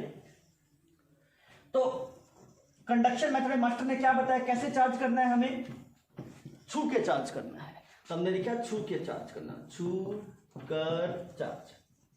क्लियर, कैसे करेंगे देख। होता क्या है, जब आपके पास में 2 मेटल्स रहते हैं, क्या रहते हैं, 2 मेटल्स रहते हैं। जैसे ये वाला मेटल ए है आपके पास में और ये वाला मेटल दोस्त बी है तेरे पास में। इस पे कुछ चार्ज है Q, इस पे कितना चार्ज है तेरे पास Q, और ये क्या है तेरे पास, न्यूट्रल है इनिशियल, इस पे कोई चार्ज नहीं है। क्लियर। अगर तू इस ए मेटल को जो पहले से चार्ज है को बी मेटल से टच करेगा जिसपे इनिशियली कोई चार्ज नहीं है, तो क्या होगा, ये अपना चार्ज कुछ इसको दे देगा। क्योंकि ये यहाँ पे जो चार्ज है, ऐसा क्यों हो रहा है देख, यहाँ पे जो चार्ज है वो क्या कर रहा है, आपस में रिपेल कर रहा है। बिकॉज ये Q पॉजिटिव चार्ज है, तो छोटे छोटे होंगे ना आपके इलेक्ट्रॉन्स ऐसे होंगे, मान लीजिए ऐसे चार्ज होगा, तो ये इलेक्ट्रॉन इसको धक्का मार रहे हैं, इसको धक्का, सब एक दूसरे धक्का मार रहे हैं, सब बोल रहे हैं दूर चला, जितना दूर जा सकता है उतना दूर चला जा। तो जैसे ही ये से कांटेक्ट में आएगा तो इस इलेक्ट्रॉन को रास्ता मिल जाएगा कहां पे जाने के लिए, दूसरी जगह पे जाने के लिए, दूर जाने के लिए। तो क्या होगा, इससे चार्ज यहां पे चला जाएगा। मेरी बात समझ में आ रही है आपको। तो आपके पास जो कंडक्शन में होता है, तो अगर आप ए को बी से रब, जैसे ए और बी को टच करवा दिया, ए और बी को दोस्त क्या करवा दिया आपने, टच करवा दिया, तो फाइनल चार्ज अगर तू देखेगा तो कुछ ए पे कितना बचेगा तेरे पास, Q1 बचेगा, और बी पे कितना बचेगा तेरे पास, Q2 बचेगा। क्लियर। और इन दोनों का जो सम है that is Q1 plus Q2, वो पहले वाले के बराबर रहेगा Q। इसको क्या बोलते हैं, कौन सी प्रॉपर्टी है चार्ज की, कि जो टोटल चार्ज है सिस्टम का वो क्या रहता है, कंजर्व रहता है। उस प्रॉपर्टी की वजह से इस पे जो चार्ज आएगा, इस पे जो चार्ज आएगा वो इनिशियल वाले के बराबर रहेगा। Is it clear. हमने क्या किया, कंडक्शन मेथड में क्या करते हैं, एक चार्ज कंडक्टर को दूसरे अनचार्ज या फिर वो भी चार्ज हो सकता है ऐसे टच में लेके आते हैं। उससे क्या होता है, एक का चार्ज दूसरे पे, दूसरे का इधर, कुछ चार्ज ट्रांसफर हो जाता है। पहले जो एक के पास था वो एक के पास नहीं रहेगा, दूसरे के पास भी कुछ शेयर चला जाएगा उसका। तो ये जो मेथड है, इससे क्या हो गया, बी भी चार्ज हो गया, पहले ये चार्ज नहीं था। ये मेथड क्या कहलाता है आपके पास, कंडक्शन मेथड कहलाता है। तो अगर आप इसे अपनी भाषा में लिखना चाहें तो आप ऐसे लिख लीजिए कि when a charge conductor is bring in contact with a uncharge conductor, then some charge from one conductor is passed to another, and this method is called as conduction method। Last में मैं आपको theoretical की slide दिखा दूंगा, वहां से आप note कर सकते हैं, या आप एक बार थोड़ा छाप लीजिए। आइए अब अगले मेथड पे चलते हैं। तो अगर हम देखें कंडक्शन मेथड हमने देख लिया। कंडक्शन मेथड में हमने क्या सीखा कि एक चार्ज बॉडी से दूसरे चार्ज बॉडी को अगर आप टच करेंगे, एक चार्ज बॉडी से दूसरे कंडक्टर को अगर आप टच करेंगे तो कुछ चार्ज एक से दूसरे में ट्रांसफर हो जाता है। ये प्रोसेस कहलाता है कंडक्शन। अब जैसे कंडक्शन में एक डाउट ये भी आ सकता है, जैसे मान लीजिए यहाँ पे 2 बॉडीज थी आपके पास में, इस पे चार्ज कुछ Q1 था, इस पे कुछ नहीं था, टच किया तो इस पे आप इसे कुछ कैपिटल Q मान लेते हैं ना, हमने इसको से टच किया तो इस पे कितना चार्ज है, एक बॉडी पे कुछ Q1, दूसरे पे कितना आ जाएगा, Q2 चार्ज आ जाएगा। तो इसकी वैल्यू कितनी होगी, मतलब दोनों बराबर होंगे कि बराबर नहीं होंगे, ये कैसे चेक करेंगे, ये अभी आप नहीं बता सकते। ये आप अगर आइडेंटिकल शेप होगी ना, दोनों की आइडेंटिकल शेप होगी तब तो दोनों पे हाफ हाफ डिवाइड हो जाएगा। इसके अलावा अगर कोई और शेप होगी तो कितना चार्ज आएगा ये अभी आप नहीं बता सकते। इसमें एक्चुअली पोटेंशियल का कंसेप्ट यूज होता है कि जब आप 2 कंडक्टर को टच करते हैं तो तब तक चार्ज फ्लो होता है जब तक दोनों का पोटेंशियल सेम हो जाए। अब ये पोटेंशियल क्या है ये अभी आप नहीं जानते हैं, तो आप सिर्फ इतना जानते हैं Q1 प्लस Q2 किसके बराबर होगा, Q के बराबर होगा। और अगर आपके पास आइडेंटिकल शेप होगी तो दोनों की वैल्यू कितनी हो जाएगी आपके पास, Q1 भी Q/2 हो जाएगा और Q2 भी आपके पास Q/2 हो जाएगा। तो हम फर्स्ट मेथड के बाद चलते हैं दोस्त सेकंड मेथड पे। सेकंड मेथड क्या बोलता है आपको, second method is friction method. क्या है इसका नाम, फ्रिक्शन मेथड। अच्छा ये फ्रिक्शन मेथड क्या बोलता है आपको, फ्रिक्शन मेथड बोलता है कि अगर आप किसी एक बॉडी को दूसरी बॉडी से रब करेंगे, जैसे मान लीजिए ये एक बॉडी है दूसरी बॉडी है, इसको आप ऐसे से रब करेंगे तो रब करने से क्या होगा, इसका कुछ चार्ज यहां पे जा सकता है या फिर इसका कुछ चार्ज यहां पे जा सकता है। वो डिपेंड करता है कि इस मटेरियल की चार्ज को होल्ड करने की कैपेसिटी कैसी है और इस मटेरियल को चार्ज की होल्ड करने की कैपेसिटी कैसी है। जैसे मान लीजिए एक ये वाली बॉडी थी आपके पास में, जैसे हम करते हैं ना, भी ग्रास रोड लीजिए आप, एक ग्रास रोड को आप सिर्फ के कपड़े से आप रब कीजिए, ऐसे ऐसे आप रब कीजिए। रब करने से क्या होगा, कुछ चार्ज जो होगा वो ग्लास रोड से निकल के किसके पास चला जाएगा, सिल्क के पास चला जाएगा। तो अगर आप इसको रब करेंगे तो इनिशियली ये भी आपके पास न्यूट्रल था, और ये मान लेते हैं क्लॉथ है आपके पास में, ये सिल्क का क्लॉथ है, ये भी क्या था आपके पास, न्यूट्रल था। अगर आप दोनों को रब करेंगे तो रब करने से क्या होगा, तेरे पास इसके ऊपर कुछ तेरे पास पॉजिटिव चार्ज आ जाएगा। किसके ऊपर, ये जो तेरे पास रोड है, ग्लास रोड, इसके पास क्या आ जाएगा, तेरे पास कुछ पॉजिटिव चार्ज आ जाएगा। ये पॉजिटिव चार्ज कैसे आता है, क्या हमने पॉजिटिव चार्ज दिया, क्या नहीं, हमने पढ़ा था ना पॉजिटिव चार्ज कब आएगा, जब आप इससे इलेक्ट्रॉन निकाल लें। तो हमने क्या होगा, ये सिर्फ कुछ इलेक्ट्रॉन्स लेके चला गया, एक्स्ट्रा इलेक्ट्रॉन्स कहां से लेके चला गया, यहां से, तो इस पे कैसा चार्ज आ गया, नेगेटिव चार्ज आ गया।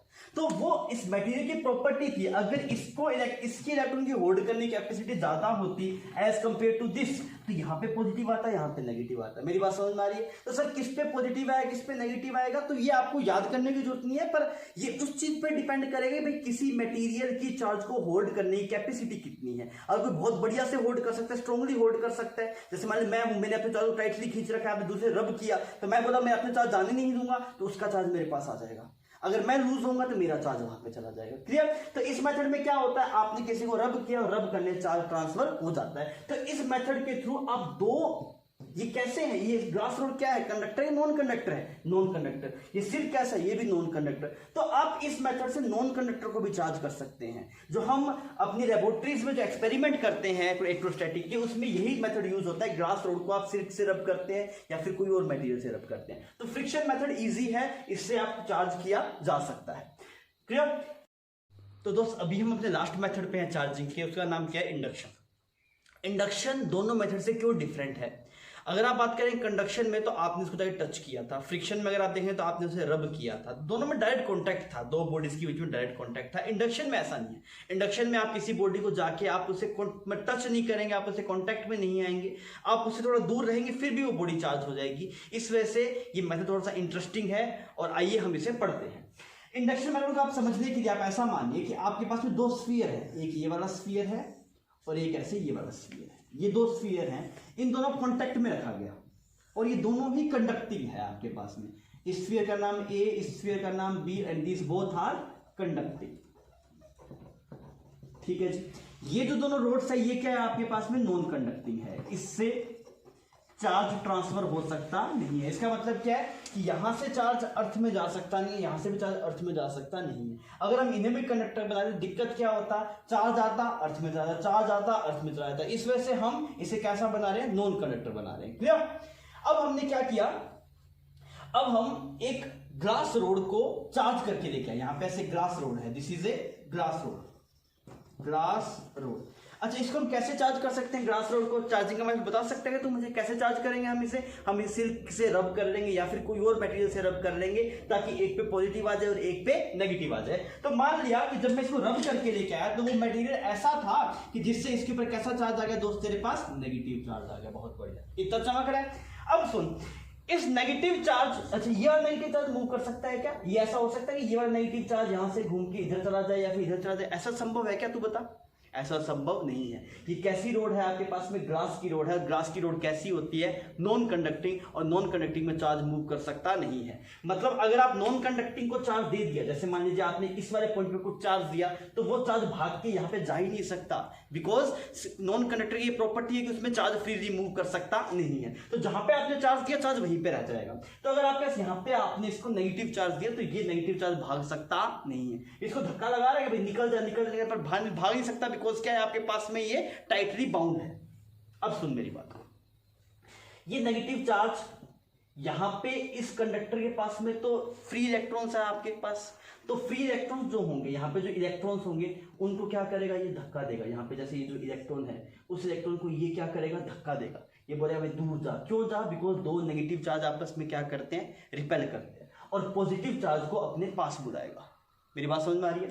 तो ये नेगेटिव चार्ज करेगा भाई, इसका जो पॉजिटिव चार्ज है वो तो मेरे पास आ जाओ, बिकॉज वो उसको अट्रैक्ट कर रहा है, और नेगेटिव चार्ज मुझसे दूर चला जाओ, बिकॉज मैं उसे रिपेल कर रहा हूं। तो आपको थोड़ी देर बाद क्या दिखाई देगा दोस्त, यहां पे कुछ पॉजिटिव चार्ज आ जाएगा और सबसे दूर नेगेटिव चार्ज चला जाएगा। मेरी बात समझ में आ रही है? ऐसा क्यों हुआ? बिकॉज ये वाला नेगेटिव चार्ज पॉजिटिव चार्ज को बुला रहा है, पास आजा आजा आजा, तो ये पास आ गया भाई साहब, क्योंकि वो उसे अट्रैक्ट कर रहा है। और नेगेटिव चार्ज को रिपेल कर रहा है, धक्का मारा, तो कहां चला गया? आपके पास दूर चला गया। Is it clear? एक्चुअली में पॉजिटिव चार्ज आता नहीं है, ये पॉजिटिव इलेक्ट्रॉन्स यहां से यहां चले गए, यहाँ पे पॉजिटिव चार्ज खुद चल के नहीं आता, यहाँ के जो इलेक्ट्रॉन थे वो यहां चले जाते हैं, इस वजह से यहाँ पे आपके पास कुछ इलेक्ट्रॉन्स की डेफिशिएंसी हो जाती है, तो हम उसे क्या बोलते हैं? Positive charge. पर समझने के लिए आप बोलिए तो आप इजीली समझ पाएंगे पॉजिटिव चार्ज आ गया, समझने में ठीक है ये बात। ठीक है जी, इतनी बात क्लियर है। अब हमें हमारा ये सब टारगेट नहीं था भाई हम चार्ज को डांस कराएं, ये चार्ज यहाँ आ जाए वहां जाए, ये मेरा टारगेट ही नहीं था। मैं क्या पढ़ रहा हूँ? मैं पढ़ रहा हूँ मेथड ऑफ चार्जिंग। मेरे हिसाब से चार्ज होना चाहिए, इसको चार्ज कैसे किया जाए? तो मैंने कहा, मैंने मौका देखा, मैंने इससे पूछा भाई क्या है, तो ए बोला मेरे पास पॉजिटिव चार्ज है। मैंने बी से पूछा भाई बी तेरे पास क्या है, तो क्या बोला मेरे पास क्या है? नेगेटिव चार्ज है। तो मैंने मौका देख के दोनों को अलग कर दिया। मेरी बात समझ में आ रही है? मैंने यहाँ पे जैसे ही ये ऐसी सिचुएशन आई तो मैंने इंस्टेंटली दोनों को अलग कर दिया, अलग कर दिया। यहाँ पे ऐसे अलग हो गए, अलग हो गए, तो ए के पास सिर्फ कैसा चार्ज बचा? आपके पास पॉजिटिव चार्ज बचा, और बी के पास कैसा बचा? नेगेटिव चार्ज बचा। तो आप ए वाले जो स्फीयर था उस पर पॉजिटिव चार्ज ले आए, बी वाले स्फीयर पे आप क्या ले आए? Negative charge. तो आपने इसको चार्ज कर दिया। इसमें आप देखिए आपने डायरेक्ट कांटेक्ट नहीं किया, इस वजह से इसका नाम क्या है आपके पास में? इस मेथड का नाम है इंडक्शन, मतलब आपने किसी को देख के इंड्यूस करने की कोशिश। Is it clear? ठीक है। अब मेरा एक सवाल है, आप इसका जवाब दीजिएगा। मान लीजिए अगर मैं इस ग्लास रोड को, अभी ऐसे कांटेक्ट में था, इस ग्लास रोड को वापस लेके दूर चला गया। अगर दूर लेके चले जाएंगे तो क्या होगा? ये चार्ज ऐसा ही रहेगा या वापस अपने आप को रीडिस्ट्रीब्यूट कर लेगा? क्या होगा इसके अंदर? अगर आप इस ग्लास रोड को लेके बाहर चले गए तो तब क्या होगा सर? अगर आप इसको लेके चले गए तो ये चार्ज वापस अपने आप को रीडिस्ट्रीब्यूट करके जैसा पहले सेटअप था सेम का सेम वैसे ही रह जाएगा। अगर आप ये दूर ले जाएंगे तो पहले ए भी न्यूट्रल था, बी भी न्यूट्रल था, वैसे ही पड़ा, मतलब वैसे ही चार्ज वापस डिस्ट्रीब्यूट हो जाएगा। इसका चार्ज इसके पास, इसका चार्ज इसके पास, कोई कहीं चार्ज नहीं आएगा। Is it clear? तो हमने क्या करना है? पहले आपको चार्ज को इंड्यूस करवाना है, ये ई चार्ज आपके से इंड्यूस हुए हैं, फिर आपको सडनली उन दोनों को क्या कर देना है? अलग कर देना है। तो इस हिसाब से आपके दोनों स्फीयर चार्ज होंगे। अब सुन, अगर आप इस ए और बी को ऐसे दिखाएंगे भाई साहब, ऐसे रखिए पास में, तो ये ए बोलेगा मुझे बी के पास जाना है, ऐसा बोलेगा क्या? ये यार ये ए बोलेगा क्या मुझे बी के पास जाना है? ऐसे दोनों इंक्लाइंड होने की, ऐसे पास आने की कोशिश करेंगे क्या? ऐसा होगा क्या? हाँ ऐसा होगा। क्यों होगा भाई साहब? इसके पास पॉजिटिव चार्ज है, इसके पास कैसा है? Negative charge. दोनों आपस में एक दूसरे को क्या कर रहे होंगे? अट्रैक्ट कर रहे होंगे, पास आ रहा होगा। पर आप बोले नहीं पास नहीं, आप फिर थोड़ा दूर करेंगे, फिर वापस ऐसे इंक्लाइंड होगा। मतलब ये चाहता है, ये ऐसे आपको स्ट्रेट नहीं दिखाई देगा, अगर ये फ्लेक्सिबल होगा तो ऐसे बैंड हो जाएंगे दोनों स्फीयर। Is it clear? तो हमारे पास वो चार्ज करना था, हमने चार्ज कर दिया। अब आप सर घर पे भी आप ये काम कर सकते हैं, मैं बताता हूं कैसे कीजिएगा। 2 केन लीजिएगा, 2 पेप्सी के, कोका कोला के, किसी के 2 केन लीजिए आप ऐसे, एक केन ये रहा, एक केन ये रहा। क्लियर? आप इसको वुडन सरफेस पे रखिए, मेटल पे मत रखिए, बिकॉज अगर आप मेटल पे रखेंगे तो चार्ज यहां से भी इसमें चला जाएगा। अगर मान लीजिए ये मेटल की आपके पास में टेबल होगी तो चार्ज यहां से नीचे क्यों जाएगा? क्योंकि कौन सा मेथड होगा वो? कंडक्शन, कन्वेक्शन, मतलब कंडक्शन होगा, फ्रिक्शन होगा, रेडिएशन होगा, कौन सा मेथड होगा? अगर मेटल प्लेट होगा तो कौन सा होगा method? That is conduction. Clear? तो हम इसको वुडन के ऊपर हमने रखा, और यहाँ पे ये दो आपके पास है मेटल कैन है, ये मेटल के हैं, इस पे भी ये पेप्सी का मान ले और ये भी ऐसे पेप्सी का मान ले, ठीक है? दो पसंद आए अपने। इसके ऊपर ऐसे एक वायर रख ले, ऐसे एक वायर रख ले, ठीक है दोस्त? यहां पे वापिस उस रोड को लेके आ, ग्लास वायर रोड को लेके आ। अब क्या पॉजिटिव चार्ज बना के ले आते हैं, किसी भी तरीके से पॉजिटिव चार्ज बना के हम इस ग्लास रोड पे ले आए। ये भाई साहब ग्लास रोड है, इसको कौन से मेथड से चार्ज किया गया? आप जानते हैं कौन सा मेथड था दोस्त? वो फ्रिक्शन मेथड था। अब देख भाई साहब क्या हुआ, पहले ये नहीं था, पहले ये रोड को दूर था, ये रोड इसके पास में कोई रोड नहीं थी, तो इसके ऊपर भी कोई चार्ज नहीं, इसके ऊपर भी कोई चार्ज नहीं। पर भाई साहब जैसे ही आप इस ग्लास रोड को स्केन के पास लेके जाएंगे तो पॉजिटिव चार्ज बोलेगा मैं आया हूं, तो मेरे स्वागत में कुछ नेगेटिव चार्ज लेके आओ, तो क्या होगा आपके पास? यहाँ पे कुछ कैसा आ जाएगा? नेगेटिव चार्ज आ जाएगा। अरे चमक रही है मेरी बात? क्यों ऐसा होगा भाई साहब? बिकॉज अगर ये पॉजिटिव चार्ज है तो ये नेगेटिव चार्ज को अट्रैक्ट करेगा, तो यहाँ पे कैसा आएगा तेरे पास? नेगेटिव चार्ज आएगा, और यहाँ पे इस वाले पे कैसा आ जाएगा तेरे पास? पॉजिटिव चार्ज आ जाएगा। तो मैंने इन पेप्सी के दोनों ढक्कनों से पूछा भाई साहब ऐसा क्यों कर रहे होते? बोला भाई साहब यहाँ पे एक ग्लास रोड आ गया, उस पे चार्ज है और उसे कोरस्पॉन्डिंग पॉजिटिव चार्ज अट्रैक्ट हो रहा है, सॉरी जो पॉजिटिव चार्ज है वो रिपेल हो रहा है, नेगेटिव चार्ज अट्रैक्ट हो रहा है, इस वजह से हमें चार्ज को रीडिस्ट्रीब्यूट करना पड़ा। तो मैं बोलूं अगर मैं इसको लेकर चला जाऊंगा तो क्या होगा? वापिस दोनों न्यूट्रल हो जाएंगे। पर मैंने ऐसा नहीं किया, मैंने मौका देखते देखते इसको उड़ा दिया। किसको उड़ा दिया भाई साहब? ये जो ऊपर वायर थी, ये क्या थी? मेटल वायर थी। सर ये मेटल वायर क्यों लगाई? अरे भाई साहब, अगर मेटल वायर नहीं लगाओगे चार्ज ट्रांसफर कैसे होगा? वहां से वहां पे कोई रास्ता तो चाहिए चार्ज को, इस वजह से हमने मेटल वायर लगाई। अब मुझे दिखा भाई साहब चार्ज तो आया पड़ा है, क्यों ना मेटल वायर हटा दी जाए। अगर मेटल वायर हटा दी जाएगी तो इसमें नेगेटिव चार्ज बच जाएगा, इसमें कैसा बच जाएगा? पॉजिटिव चार्ज बच जाएगा। तो मौका देखिए मैंने इसको हटा दिया। जैसे तू इसे हटाएगा दोस्त, तो ये जो तेरे पास चेन है, यहाँ पे एक जो चेन है वो कैसा बन जाएगा तेरे पास? नेगेटिव चार्ज बन जाएगा, और एक चेन कैसा बन जाएगा? पॉजिटिव चार्ज बन जाएगा। फिर जो करना है वो कर। अच्छा एक बात और बता, अगर मान ले इसके ऊपर नेगेटिव चार्ज आ गया, यहाँ पे ये जो तेरे पास केन था, इस केन पे नेगेटिव चार्ज आ गया, ये नेगेटिव चार्ज तेरे पास इधर फिक्स रहेगा, इधर मूव कर सकता है। जैसे मान ले इस वाले पॉइंट पे नेगेटिव चार्ज था, केन के बेस पे था, क्या वो ऊपर जा सकता है? हाँ जा सकता है। क्यों जा सकता है? बिकॉज कंडक्टर है, कंडक्टर में चार्ज फ्री है मूव करने के लिए। Is it clear? तो ये तो दो तरीके, मतलब कंडक्शन में मैंने दो तरीके से आपको चार्ज करके दिखा दिया, दो चीजों को, एक इसको और एक इसको। अभी हम अर्थिंग की हेल्प से भी चार्ज करते हैं, वो भी कंडक्शन में आता है। आइए देखते हैं वो कैसे होता है। अभी हम पढ़ेंगे कि अर्थिंग की हेल्प से आप कैसे किसी बॉडी को चार्ज कर सकते हैं। मतलब अर्थ आपको चार्ज देगी या फिर अर्थ आपको चार्ज दे सकती है। ये सुनने में थोड़ा मतलब लगता है यार अर्थ चार्ज दे सकती है, हाँ अर्थ चार्ज दे सकती है। और अर्थिंग का इलेक्ट्रिसिटी में बड़ा रोल है। आप देखते होंगे कि अर्थिंग कर दिया, अर्थिंग के नाम तो आपने सुना ही होगा ना, 3 वायर है, एक लाइव है, एक न्यूट्रल है, एक अर्थ है, सुनते हैं ना। जो आपके पास में प्लग रहते हैं, 3 प्लग, उसमें एक पॉइंट रहता है वो अर्थ का रहता है। तो इलेक्ट्रोस्टैटिक में जहां पे चार्ज फ्लो कर रहा है वहां पे अर्थिंग बड़ा अहमियत रखता है। हम करंट इलेक्ट्रिसिटी में अर्थिंग के बारे में थोड़ा डेप्थ में पढ़ेंगे और इस चैप्टर में थोड़ा अर्थिंग की बात करेंगे। अभी हमारा मुद्दा ये है कि हम अर्थिंग की हेल्प से किसी बॉडी को चार्ज कैसे कर सकते हैं। आइए देखिए, ये आपके पास यहां पे एक कंडक्टिंग रोड है, दिस इज कंडक्टिंग रोड, जो हम पहले भी यूज कर रहे थे, कंडक्टिंग रोड। इसको हमने इंसुलेटर कोई थ्रेड था उसकी हेल्प से हैंग कर रखा। अभी हमने क्या किया दोस्तों, यहां पे हम एक ग्रास रोड लेके आए, ग्लास रोड को सीट से रब किया तो इसके ऊपर कैसा चार्ज आ गया तेरे पास? नेगेटिव चार्ज आ गया। क्लियर? तो इसको आपने नेगेटिव चार्ज ले, किसके ऊपर, कौन से मेथड से लेके आए ग्लास रोड के ऊपर चार्ज? हम उस मेथड का नाम बता सकते हैं क्या? कौन से मेथड से इसके ऊपर नेगेटिव चार्ज आएगा? क्या करना पड़ेगा? कौन सा मेथड है वो चार्जिंग का? That method is friction. बिल्कुल सही। अगर यहाँ पे नेगेटिव चार्ज आया आपके पास में, अब ये कंडक्टर क्या बोलेगा? ये नेगेटिव चार्ज है तो ये इस कंडक्टर के पॉजिटिव चार्ज को बोलेगा मेरे पास आ जा, बिकॉज मैं तुझे अट्रैक्ट कर रहा हूं। तो यहां पे ऐसे पॉजिटिव चार्ज आ जाएगा। Is it clear? और इस तरफ क्या चला जाएगा आपके पास? नेगेटिव चार्ज चला जाएगा। ये प्रोसेस जो आपके पास में ये कहलाता है इंडक्शन। आपने इंड्यूस करवा दिया चार्ज को, ये इंड्यूस हुआ, यहाँ पे पॉजिटिव चार्ज इंड्यूस हुआ, नेगेटिव चार्ज इंड्यूस हुआ, इसको बोलते हैं इंडक्शन, जो चार्ज इंड्यूस हो गया। क्लियर?